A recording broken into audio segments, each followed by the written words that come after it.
Per usual, we like to go over the High Growth Handbook every day because we want to provide a little bit of value to everybody out there. There might be a couple of leaders, a couple of builders, a couple of entrepreneurs out there. And we've been hanging out in chapter 1. We got a long way to go because we're really breaking this stuff down from Elad Gil and the High Growth Handbook. We're talking still to Mr. Mark Andreessen.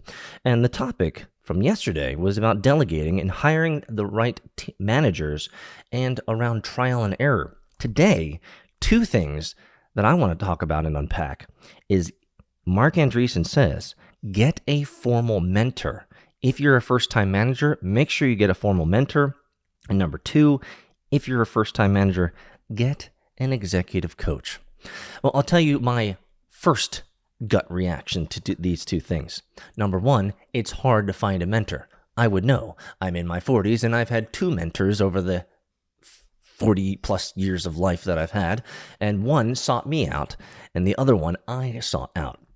And so to have a really good mentor, like a really good mentor, takes a lot of intentionality, a lot of conversation, a lot of shared understanding, a lot of, just trying to figure out whether this individual is the right person to help you grow. And likewise, very rarely, if you think about it, very rarely someone will come up to you and say, hey, I want to mentor you. I want to help you grow.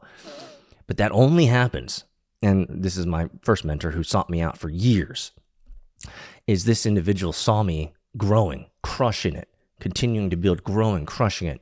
And he knew in his heart that if he helped me and mentored me, then I could go leaps and bounds beyond what I was doing. And he could be a force multiplier in my life. This is a statistical anomaly. You rarely have people who will seek you out to want to help you grow. Think about that. You've heard me say this many times before. No one is ever going to help you build your dreams. Nobody cares about your life, your project, your aspirations, your goals, your missions, your purpose in life, your vision. No one's going to help you with that because they have their own lives. And so if you want to be successful as an operator, as an entrepreneur, you have to work harder than everybody else. And that is why this mentor sought me out. He saw that clearly there was no one within his worldview, within his expansive network, that he could see is working harder than me. And that's why he was like, I can help this guy go even farther. So when Mark Andreessen says, get a formal or informal mentor, he says, ask a board member, angel, fellow entrepreneur, or executive you trust to mentor you in your management and delegation. Alternatively, assemble a set of CEOs whose companies are at the same stage as yours and meet with them regularly for dinner so you can compare notes. You can learn a lot from your peers.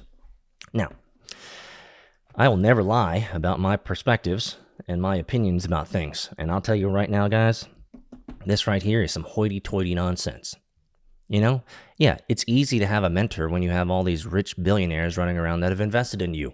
Mark, makes it easy, doesn't it? But for most people, the people that they're looking for to invest in their idea generally aren't the mentor type. And rarely do they have the level of expertise from a worldly experience, a monetary experience, a success experience that they'd actually want to. And if you think about it, if you want to get a formal mentor or informal mentor, ask a board member, angel, fellow entrepreneur, executive. They'll mentor you based out of a functional need. They're a board member of your company. They have stake in equity. They might have half a point, right? Of course, they're going to be willing to help and mentor you, but it's not the real thing. It's a forced thing. And so in most cases, at least as I found, most board members in companies are useless. They're just a waste of time. They don't actually help. Number 2, get an executive coach. Mark Andreessen says most of these are bad, since any random person can dub himself as an executive coach. But some are quite good and can help you think through how to increase your effectiveness and include proper delegation. I have never had an executive coach. I don't think there's anybody out there who's an executive coach could help me execute my vision in the context and highly detailed and specific and nuanced world that I'm building in. Frankly, you lack the technical capability in most cases. You lack the broad scope of the understanding of what my world is. And so I find executive coaches to be an absolute just scam. And I'll just leave it there. So, in today's thoughts from Mark Andreessen, High Growth Handbook, when it comes to a first-time manager, should you find a mentor? Absolutely. Are they hard to find? 100%.